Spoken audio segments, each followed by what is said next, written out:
भी चलते, बड़े दिन हो गए तुम्हारे यहाँ रहते रहते, अब हम लोग भी चलेंगे। देखो अब 4-5 दिन हो गए, ज्यादा रुकना अच्छी बात नहीं है। अब यहाँ पे लोग भला बुरा बोल रहे हैं, अब उचित नहीं है, हम लोग चलेंगे।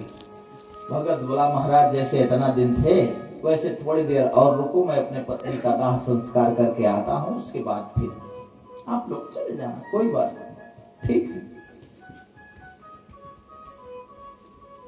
गया, अपने पत्नी का दाह संस्कार करके आया और पूरे परिवार के लोग, पूरे समाज के लोग, नात रिश्तेदार सबके सब इकट्ठा हैं। द्वार पे सब बैठे हुए हैं, सबके सामने वह भक्त बोलता है, देखो भाई राम जी की विशेष कृपा है हमारे ऊपर।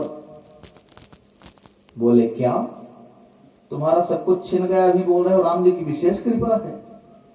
बोले हाँ, हम विवाह नहीं करना चाहते थे, पहले ही संन्यास लेना चाहते थे भजन करने के लिए, लेकिन हमारे पिताजी बोले कि घर गृहस्थी के लिए, कुल खानदान के पिंडदान के लिए, तर्पण के लिए विवाह करना, एक संतान की उत्पत्ति करना अति आवश्यक है। तो पिताजी के वचनों का पालन करने के लिए मैं विवाह कर लिया था।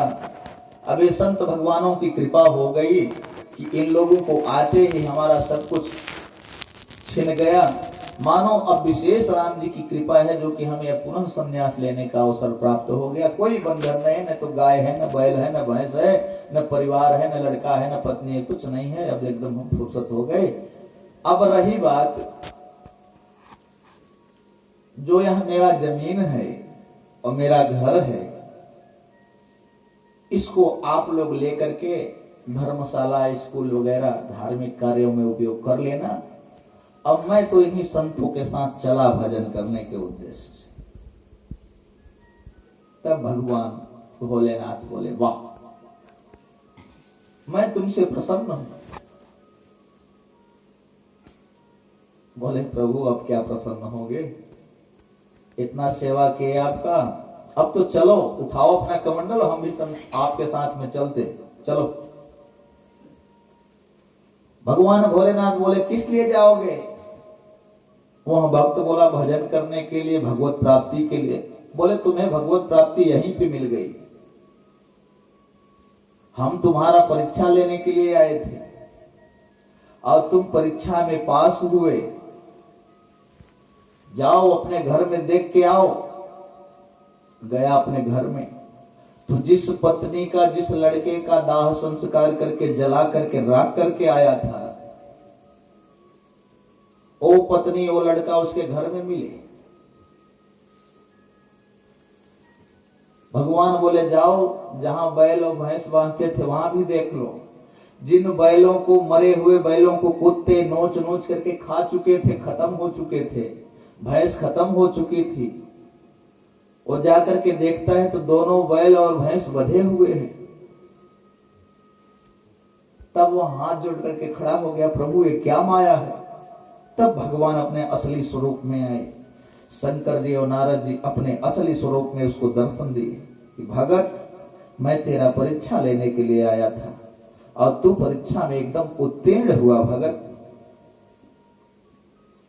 अब एक काम कर, तुम्हें कहीं जाने की जरूरत नहीं है, तू तो अपने घर पे ही रहो, भजन करो, और मरने के बाद तू इन बैलों, इन भैंसों के साथ, पत्नी पुत्र के साथ हमारे रुद्र लोक को आओगे।